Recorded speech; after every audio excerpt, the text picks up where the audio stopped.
The sky over the Vellani homeworld had never been so full. Ships covered the stars like a blanket of silver light. Big ships and small ships. Fast ships and slow ships. Transport ships that could carry thousands of people.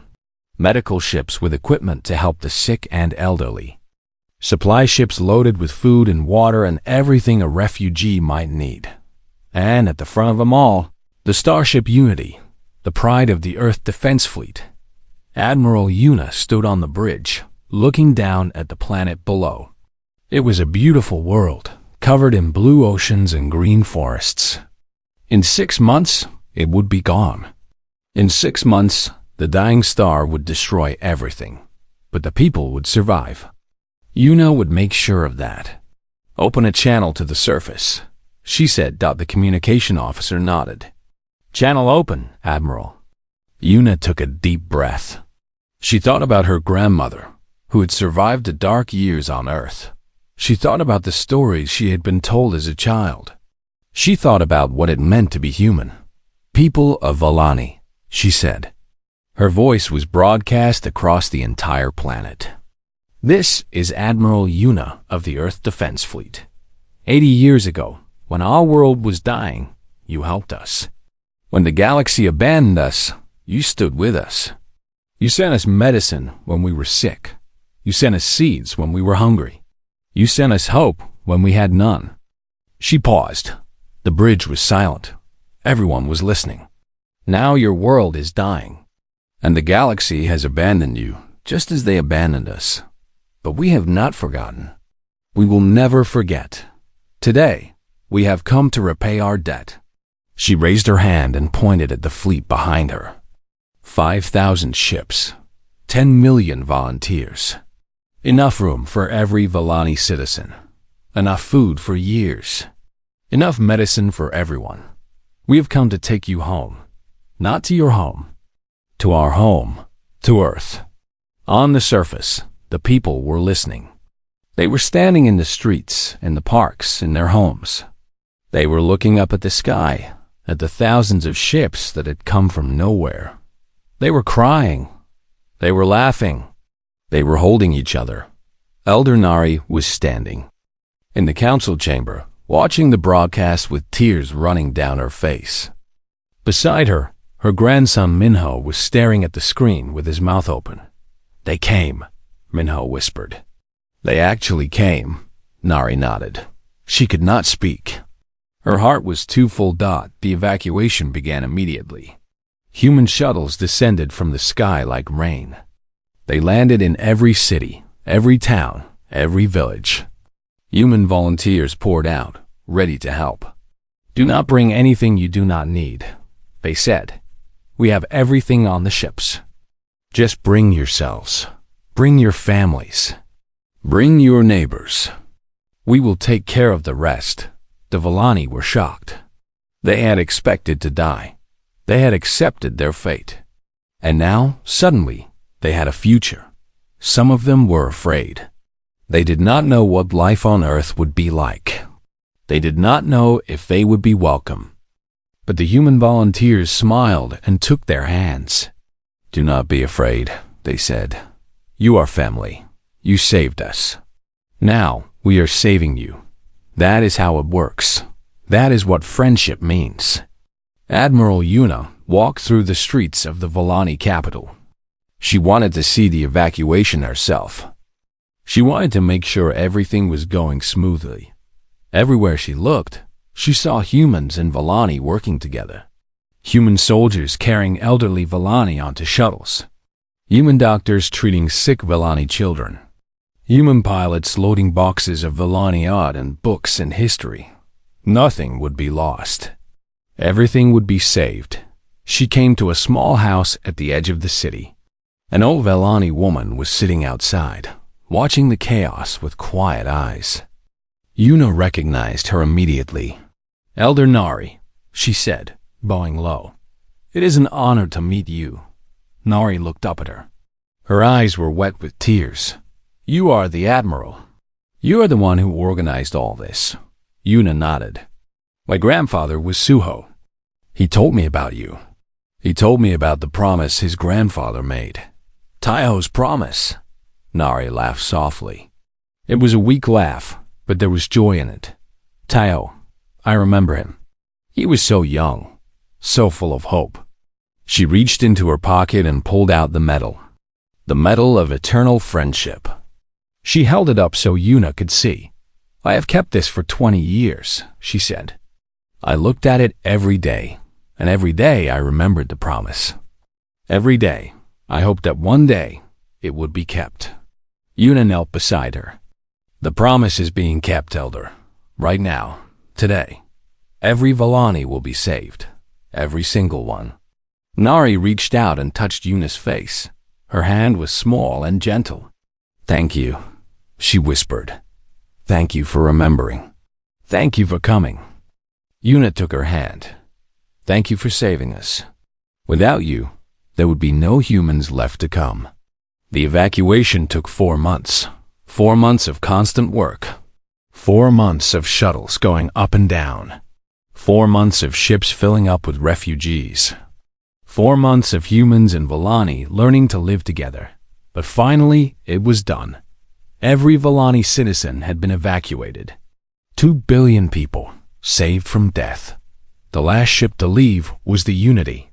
Admiral Yuna stood on the bridge, looking at the Vallani homeworld for the last time. In 2 months, the star would explode. The planet would be destroyed. Everything the Vallani had built over thousands of years would be gone. But the people would live. The culture would survive. The future would continue. Admiral, said the communication officer, we are receiving a transmission from the Galactic Assembly. Yuna raised an eyebrow. Put it through. The screen changed. The High Speaker of the Assembly appeared. He was the same species as the High Speaker who had condemned Earth 80 years ago. His silver skin gleamed in the light. Admiral Yuna, he said. His voice was cold. What you have done is unprecedented. You have interfered in the affairs of another species without Assembly approval. You have used your military fleet for civilian purposes. You have violated multiple treaties. Yuna smiled. It was not a friendly smile. Is that so? The Assembly demands an explanation. The Assembly demands that Earth answer for this action. Yuna leaned forward. Very well. Here is my explanation. She stood up straight and looked directly into the camera. 80 years ago, your Assembly looked at Earth and saw nothing worth saving. You abandoned us. You left us to die. But the Vallani did not abandon us. They risked everything to help us. They saved our lives. They saved our future. Her voice grew harder. Now the Vallani were dying. And your Assembly did the same thing. You looked at them and saw nothing worth saving. You abandoned them. You left them to die. She pointed at the window, at the fleet of ships behind her. But we did not abandon them. We remembered what they did for us, and we paid our debt. The High Speaker's face twitched. Earth will face consequences for this action. The Assembly will do nothing, Yuna interrupted. Because we do not care about your Assembly. We do not care about your treaties. We care about our friends. And we protect our friends, no matter what. She leaned closer to the camera. Let me make something very clear. Earth is not the weak world you abandoned 80 years ago. We are strong now. We are powerful. And we have long memories. We remember who helped us, and we remember who did not. Her eyes were like steel. So here's what is going to happen. The Vallani will live on Earth. They will be citizens. They will be family. And if anyone at all, tries to hurt them, they will answer to us, to humanity, to 5,000 ships and 10 billion people who never forget a debt. She straightened. That is my explanation. If the Assembly has a problem with it, they know where to find us. She made a cutting motion with her hand. The transmission ended. The bridge was silent for a moment. Then, the communication officer started to clap. One by one, the other officers joined in. Soon the whole bridge was applauding. Yuna smiled. It was a tired smile, but there was pride in it. "Take us home," she said. "Take us all home." 6 months later, the Volani star exploded. The blast destroyed everything within 20 light years. The Volani homeworld was gone. Their colonies were gone. Their history was gone, but the Volani people survived. They lived on Earth now, in cities built just for them. They worked alongside humans. They taught their children in human schools. They shared their art and music in stories. And every year, on the anniversary of the evacuation, humans and Volani gathered together. They lit candles for the world that was lost. They sang songs of remembrance. And they told the story of how two species, separated by the stars, had saved each other. Elder Nari lived for 5 more years. When she died, she was surrounded by family, both Volani and human. Her last words were simple. The debt is paid. The friendship remains, forever. And it did.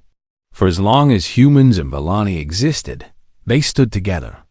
Two peoples, bound by kindness. Two peoples, bound by gratitude. Two peoples bound by a promise that was made in a dying field and kept across the stars. Because humans always remembered. And humans always paid their debts. The end. 20 years had passed since the Earth fleet arrived in Volani space. 20 years of peace. 20 years of friendship. 20 years of building something beautiful together. The alliance between Earth and Volani had changed everything. Human technology made Volani ships faster and stronger. Volani wisdom made human society kinder and more thoughtful. Together, they had created something new. A partnership based on trust and gratitude. A bond that nothing could break. But the galaxy was not always kind. And sometimes, the universe itself could become an enemy. Admiral Yuna stood in the command center of the Earth Defense Fleet headquarters. She was 40 years old, with sharp eyes and a calm voice. She had been born after the dark years, but she had grown up hearing the stories. She knew what the Volani had done for Earth. She knew what that friendship meant. And now, she was looking at a screen that showed the end of everything the Volani loved. "Show me again," she said quietly. The officer at the science station pressed a button. The screen changed, displaying a map of Volani space. In the center was their home star, a yellow sun that had burned for billions of years. But something was wrong with it. Something terrible. "The star is dying," the officer said. His voice was heavy. "Our scientists have confirmed it. The core is unstable. It will collapse within 6 months. When it does, it will release a massive burst of energy.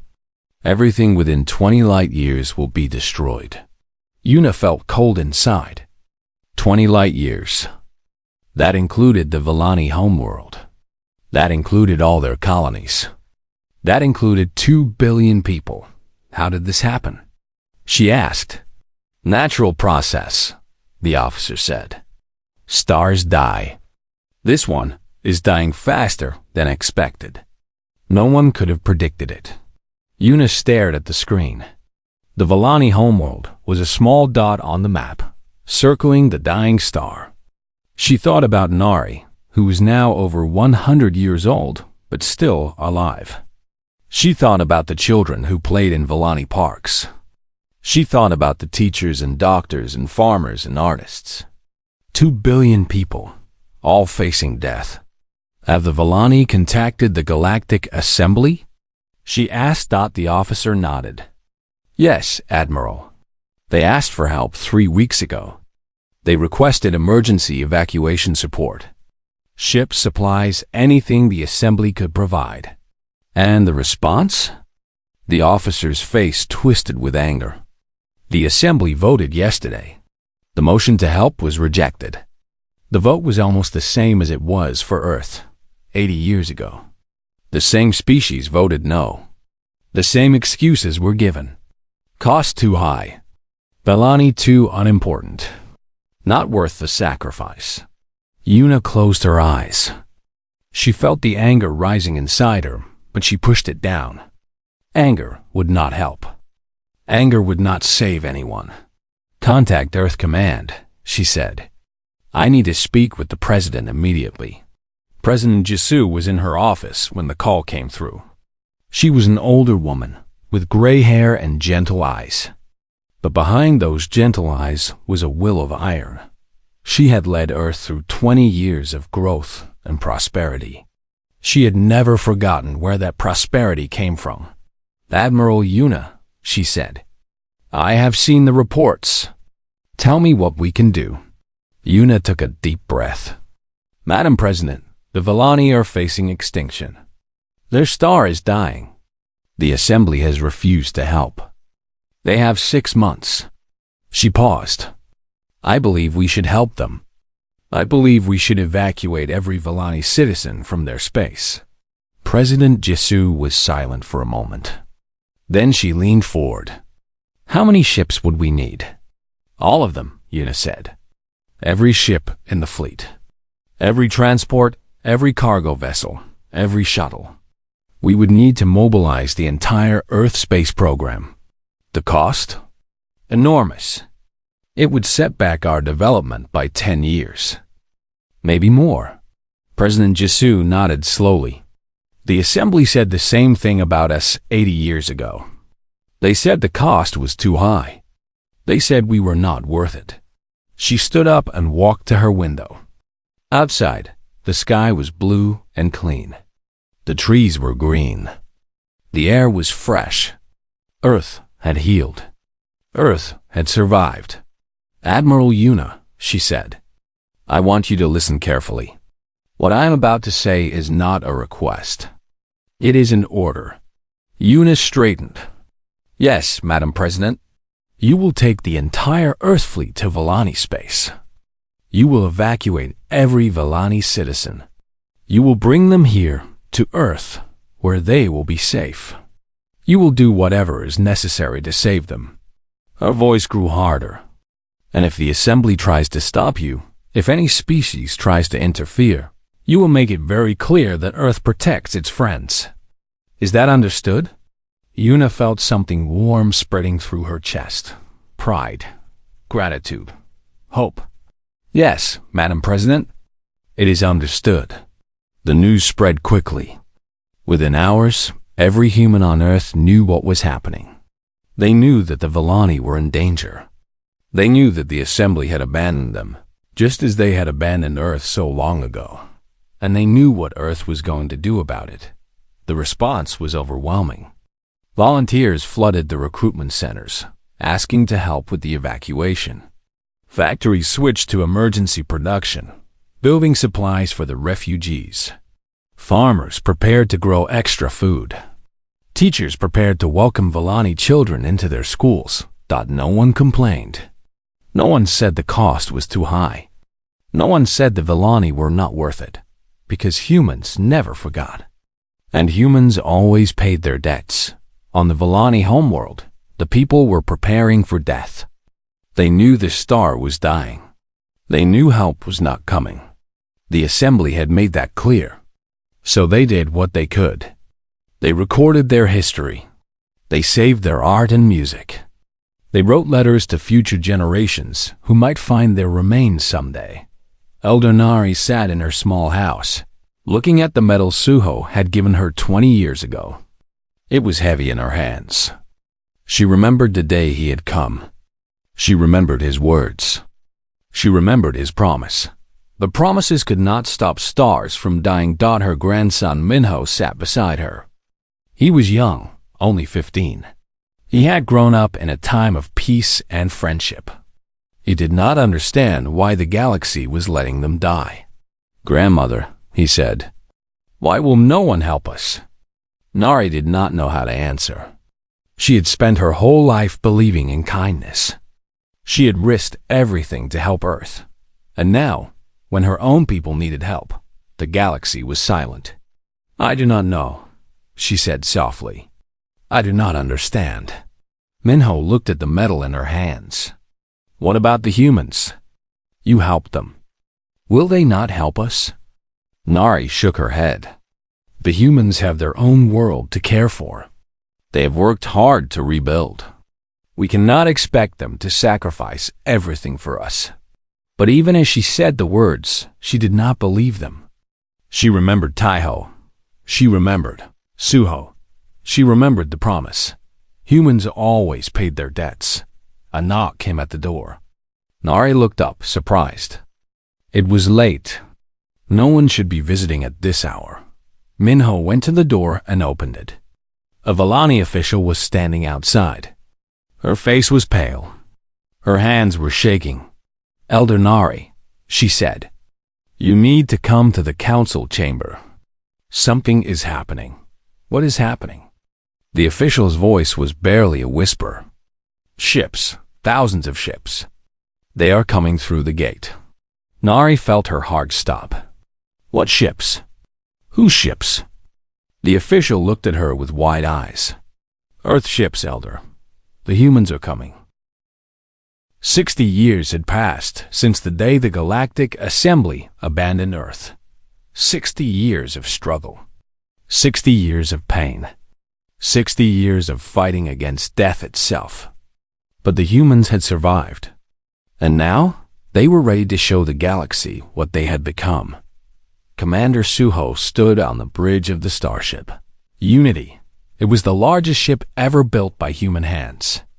It was also the fastest, the strongest, and the most advanced. And it was not alone. Behind the Unity, stretching across the darkness of space, were 200 more ships. 200 ships built in secret, powered by technology that no one in the galaxy had ever seen. Suho was 63 years old. He had gray hair and deep lines on his face. He had lived through the worst of the disaster. He had seen his parents die from the poison in the air. He had watched his friends get sick and never recover. He had buried more people than he could count, but he had also seen something else. He had seen the Valani ships coming in the night. He had seen the supplies they brought. He had seen the hope they gave to people who had nothing left. And he had never forgotten. Neither had anyone else. "Commander," said a voice behind him. "We are ready." Suho turned. Dr. Hana was standing at the science station. She was younger than him, only 45. But she was the smartest person he had ever met. She had taken the technology the Valani gave them and made it better. Much better. She had invented new engines that could travel faster than anything in the galaxy. She had created weapons that could defend Earth from any attack. She had turned Earth from a dying world into a rising power. "Are you sure about this?" Suho asked. "Once we do this, there is no going back." Hannah smiled. It was a confident smile. "Commander, we have been hiding for 60 years. We have been building in secret, growing stronger every day. The galaxy thinks we are dead. They think Earth is an empty shell. They have no idea what we have become." She walked to the window and looked out at the fleet. "It is time to show them. It is time to show them that humans do not give up. It is time to show them that we are alive." Suho nodded slowly. She was right. They had been hiding long enough. The fleet was ready. The people were ready. Earth was ready. "Open a channel to all ships," he said. The communication officer pressed a button. "Channel open, Commander." Suho took a deep breath. He thought about his parents. He thought about his friends. He thought about everyone who had died during the dark years. And he thought about the Valani, the small and gentle people who had saved them all. "This is Commander Suho of the Earth Defense Fleet," he said. His voice was strong and clear. 60 years ago, the galaxy looked at Earth and saw a dying world. They looked at us and saw people who were not worth saving. They abandoned us. They left us to die. He paused. The bridge was silent. Everyone was listening. But we did not die. We fought. We struggled. We survived. And we did not do it alone. When every other species turned away, one people stood with us. The Valani. They risked everything to help us. They sent us medicine when our people were sick. They sent us seeds when our crops failed. They sent us hope when we had nothing left. Suho felt emotion rising in his chest. He pushed it down. Now was not the time for tears. Now was the time for strength. Today, we leave Earth for the first time in 60 years. Today, we show the galaxy that humans are still here. But we go out not for revenge. We go out not for conquest. We go out to find our friends. We go out to thank the people who saved us. And we go out to make a promise. A promise that Earth will never forget. A promise that humans always repay their debts. He raised his hand. All ships prepare to engage engines. Destination: Vellani space. Let's go find our friends. The fleet moved as one. 200 ships moving together through the darkness. It was the most beautiful thing Suho had ever seen. Hana came to stand beside him. "Do you think they know?" she asked. "Do you think the Vellani know what we have become?" Suho shook his head. "I doubt it. We have been careful. We have not sent any messages. We have not made any contact. They probably think we are still struggling to survive." Hannah laughed softly. "They are going to be surprised." "Yes," Suho agreed. "They are going to be very surprised." The journey to Vellani space took 3 weeks. During that time, Suho reviewed everything they knew about their old friends. The Vellani had paid a price for helping Earth. The Assembly had discovered their secret aid 10 years after it started. They had punished the Vellani by reducing their status in the Assembly. They had taken away their voting rights. They had blocked them from important trade agreements, but the Vellani had not stopped helping. They had continued to send supplies to Earth for 30 more years, until Earth was finally strong enough to survive on its own.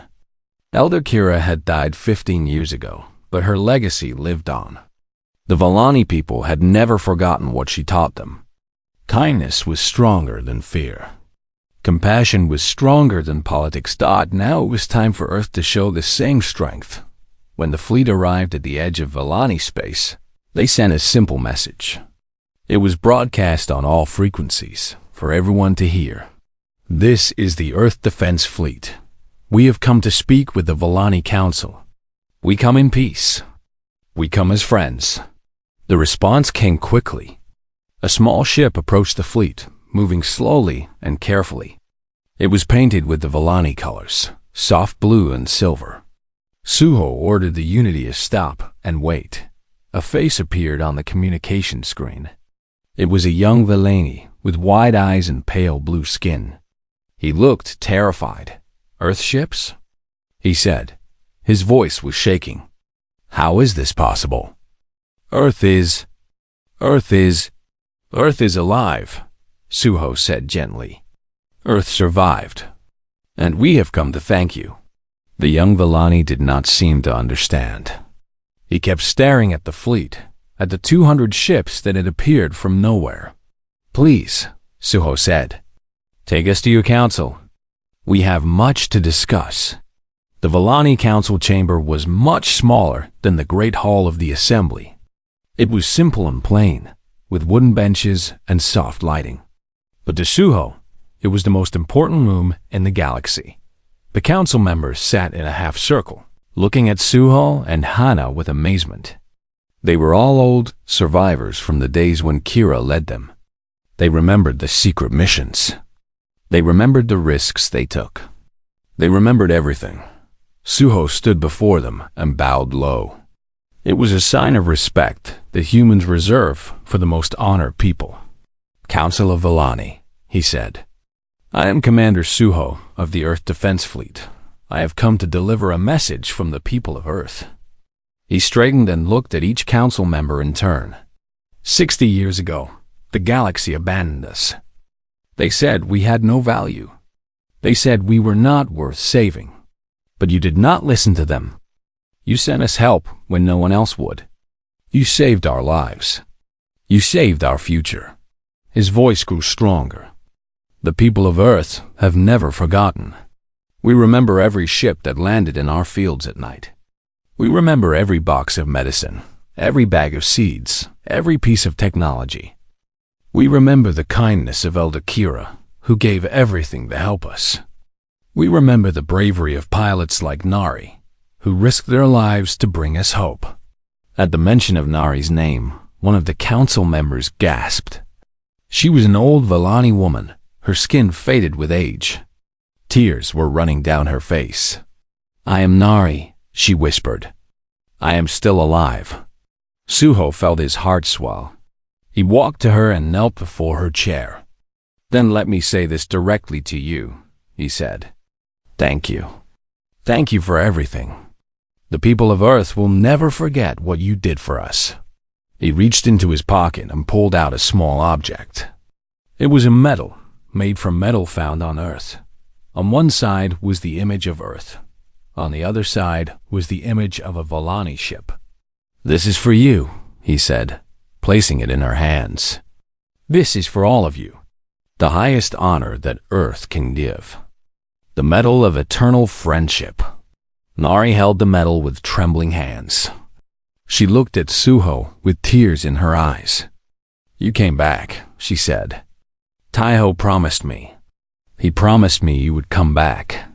"Taiho was my grandfather," Suho said softly. "He told me about you. He told me about the promise he made. And today, I am here to keep that promise." He stood and addressed the whole council. "From this day forward, Earth and Vellani are bound together. Whatever you need, we will provide. Whatever dangers you face, we will face them with you. This is our promise. This is our debt repaid." The council chamber was silent. Then, slowly, the council members began to stand. One by one, they bowed to Suho, and one by one, they began to cry. For 60 years, they had lived with the consequences of their kindness. They had been punished and isolated. They had wondered if their sacrifice had meant anything. Now they knew. It had meant everything. The cargo ship was old and slow. Its paint was faded. Its engines made strange sounds. But Nari loved it anyway. She had been flying this ship for 10 years now, and it had never failed her. It had carried medicine to sick colonies. It had brought food to hungry worlds. And now it was carrying something far more important. It was carrying hope.na. I checked her instruments for the 100th time. Everything was working. The ship was on course. In 3 more days, she would reach Earth. In 3 more days, she would break the law of the Galactic Assembly. And she did not care. She was young for a Vellani, only 42 years old. Her skin was pale blue, like all her people. Her eyes were large and dark. She was small, barely reaching the chest of a human. But she had a brave heart. And when Elder Kira had asked for volunteers to make the secret runs to Earth, Nari had been the first to raise her hand. That was 5 years ago. Since then, Nari had made 23 trips to Earth. She had brought medicine, seeds, water purifiers, and technology. She had landed in hidden places, far from the eyes of the Assembly's watchers. She had met humans who cried when they saw her. She had held children who had never seen an alien before, and she had made a friend. His name was Taiho. He was a farmer, or at least he tried to be. The land on Earth was dying. The crops failed more often than they grew. But Taiho never gave up. He worked from sunrise to sunset, trying to make things grow in the poisoned soil. He was tall and thin, with rough hands and tired eyes. But when he smiled, his whole face changed. And he smiled every time he saw Nari. They had met on her 3rd trip to Earth. Nari had landed in a field, thinking it was empty. But Taiho had been there, working in the dark. He had seen her ship come down from the sky. He had seen the Vellani symbol on its side. And instead of running away, he had walked toward her. "You are one of them," he had said. "One of the ones who help us." Nari had been afraid at first. She was supposed to stay hidden. She was not supposed to talk to anyone. But there was something in Taiho's eyes that made her trust him. Something warm and honest. "Yes," she had answered. "I have brought supplies. Medicine and seeds." Taiho had helped her unload the cargo. He had worked without speaking, moving boxes with his strong arms. When they were finished, he had looked at her and said something she would never forget. "Tell your people thank you. Tell them we will not forget. Tell them that one day we will find a way to repay this kindness." Since that night, Taiho had been Nari's contact on Earth. He told her where to land. He helped her distribute the supplies. He kept her secret safe. And over time, they had become friends. Real friends. The kind of friends who could sit together in silence and still feel comfortable. Now, as her ship moved through the darkness of space, Nari thought about Taiho. She thought about his tired eyes and his rough hands. She thought about the way he never complained, even when things were terrible. She thought about the humans and how hard they fought to survive. The assembly called them a lost world. The assembly said they had no value. But Nari knew the truth. The humans had more value than anyone in the Great Hall could understand. They had courage. They had hope. They had love for each other that was stronger than any disaster. 3 days later, Nari's ship entered Earth's atmosphere. She flew low, under the clouds, avoiding the satellites that watched from above. The assembly had stopped watching Earth closely, but there were still dangers. Some of the other species had their own spies. If anyone discovered what the Villani were doing, there would be serious consequences.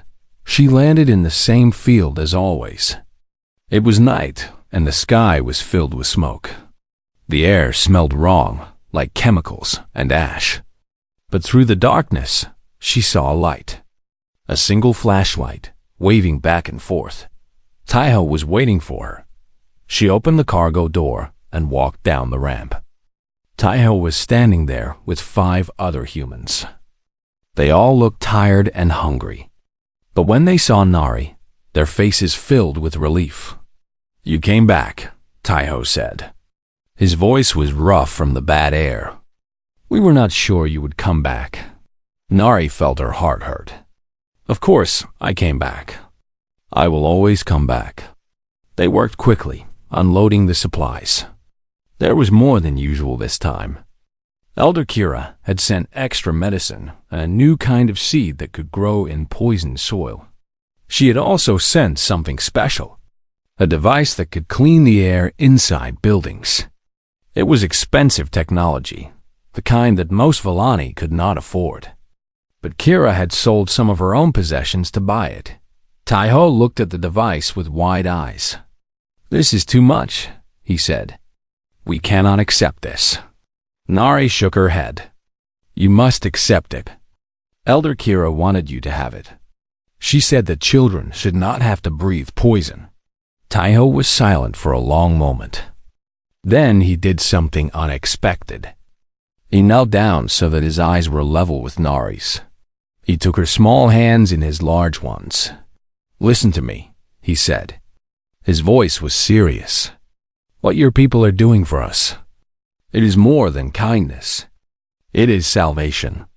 Without you, we would have nothing. No medicine. No hope. Nothing." Nari felt tears forming in her eyes. She blinked them away. "The assembly abandoned us," Taiho continued. "They looked at us and saw nothing worth saving. But you looked at us and saw something different. You saw people. Real people who deserve to live." He squeezed her hands gently. "I want you to know something. I want you to tell your elder Kira. Tell her that humans never forget. We remember every kindness. We remember every friend. And one day, when we are strong again, we will find you. We will find the Villani, and we will repay this debt. I promise you. I promise you all my life." Nari did not know what to say. She had heard humans make promises before, but this was different. This was not just words. She could see the truth in Taiho's eyes. She could feel it in the way he held her hands. "I believe you," she whispered. They finished unloading the supplies. The other humans took everything and disappeared into the night. Soon, only Taiho and Nari were left, standing beside her ship. "How much longer can you keep doing this?" Taiho asked. "How much longer before the assembly finds out?" Nari looked up at the smoky sky. "I do not know, but we will keep trying. As long as we can. As long as there are humans on Earth, we will keep trying." Taiho nodded. "Then we will keep fighting. We will not give up. We will rebuild. And one day, we will rise." Nari climbed back into her ship. She looked at Taiho through the window. He was standing in the field, watching her. She raised her hand in farewell. He raised his hand in return. As her ship rose into the sky, Nari thought about the future. She thought about what Earth might become. She thought about the humans and their fire, their will to survive. She did not know what would happen. She did not know if the humans would make it. But she believed in them. She believed in Taiho's promise, and somewhere deep in her heart, she knew that one day, that promise would be kept. The great hall of the Galactic Assembly was silent. Thousands of representatives from hundreds of worlds sat in their seats. Their eyes were fixed on the central platform, where a single hologram glowed blue in the darkness. It showed a small planet, a planet covered in smoke and fire. A planet called Earth. Elder Kira watched from the far corner of the hall. She was small, even by the standards of her own people. The Villani were not a powerful species. They had no great armies. They had no mighty weapons. They were builders and healers, nothing more. But Kira had lived for 300 years, and she had seen many things. She had seen empires rise and fall. She had seen species save each other from the darkness. And she had hoped, truly hoped, that today would be one of those days. The High Speaker of the Assembly, a tall creature with silver skin and 4 arms, raised his hand for attention. His voice echoed through the hall like thunder. "The matter before us is simple," he said. "The planet Earth has suffered a great disaster. Their sun has become unstable. Their climate is failing. Within 50 years, all life on that world will end.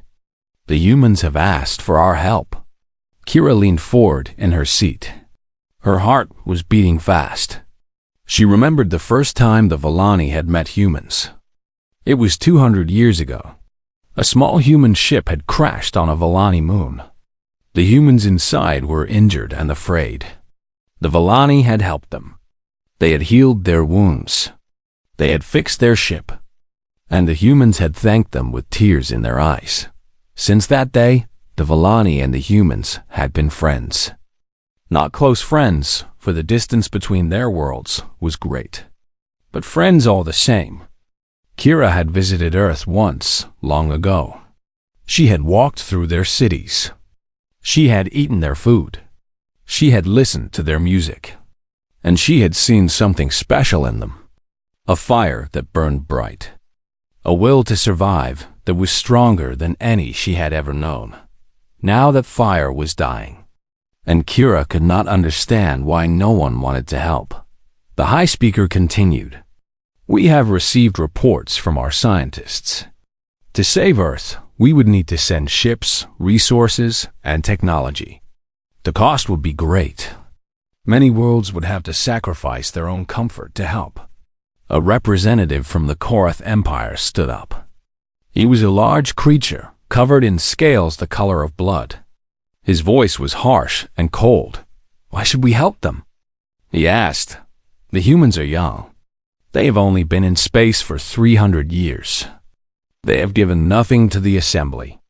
They have no value." Kira felt anger rise in her chest. No value. How could anyone say such words? She had seen human children laughing in the streets. She had seen human artists painting pictures of the stars. She had seen human doctors working day and night to save the sick. How could anyone say they had no value?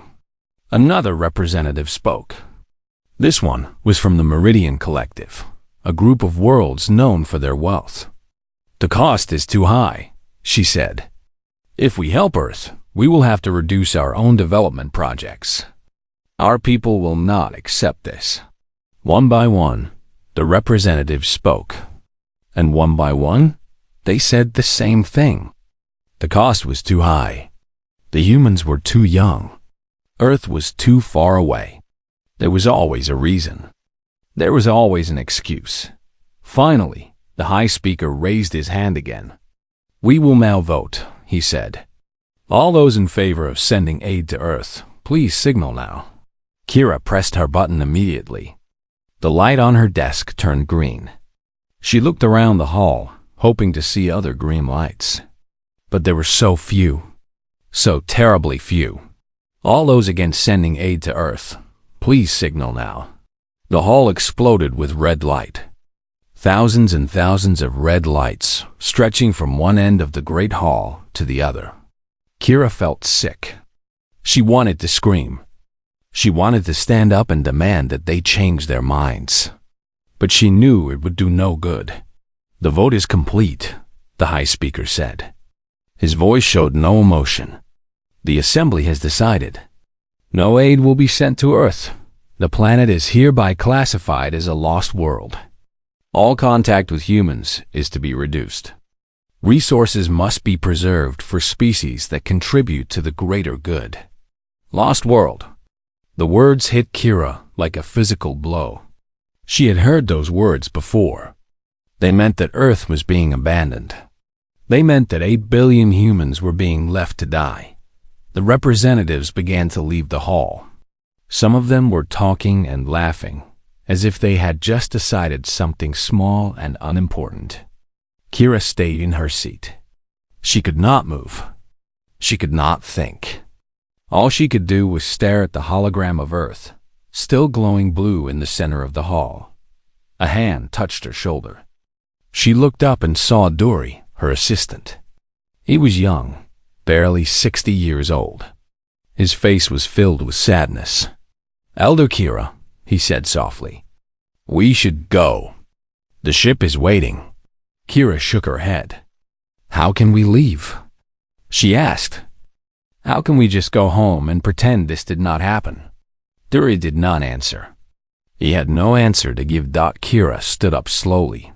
Her old bones ached, but she did not care. She walked to the edge of the platform and looked down at the hologram of Earth. She could see the continents through the smoke. She could see the oceans, still blue despite everything. They do not deserve this, she said. No one deserves this. She turned and walked out of the hall. But as she walked, a thought began to form in her mind. The Assembly had said no. The Assembly had abandoned Earth, but the Assembly was not the only power in the galaxy. The Villani were small. The Villani were weak. But the Villani were also kind. And sometimes, kindness was stronger than any weapon. By the time she reached her ship, Kira had made her decision. She would not follow the Assembly's order. She would not abandon the humans. She would find a way to help them, even if she had to do it alone. She looked at Dory. Contact our council, she said. Tell them I am calling an emergency meeting. Tell them the Villani have a choice to make. Dury's eyes widened. Elder, the Assembly has forbidden contact with Earth. If we helped them, we could be punished. We could lose our place in the Assembly. Kira smiled. It was a sad smile, but there was strength in it. Then we will lose our place, she said. Some things are more important than politics. Some things are more important than safety. The humans helped us once long ago when our colony ship was lost in their system. They gave us food and fuel and asked for nothing in return. Now they need help, and we will give it. The ship rose into the sky. Below them, The great hall of the assembly grew smaller and smaller. Kira watched it disappear. She knew that she was about to start something dangerous. She knew that many of her people might not agree. But she also knew that she could not live with herself if she did nothing. Earth would not die alone. The Vellani would stand with them. And whatever happened next, at least they would be able to say that they had tried.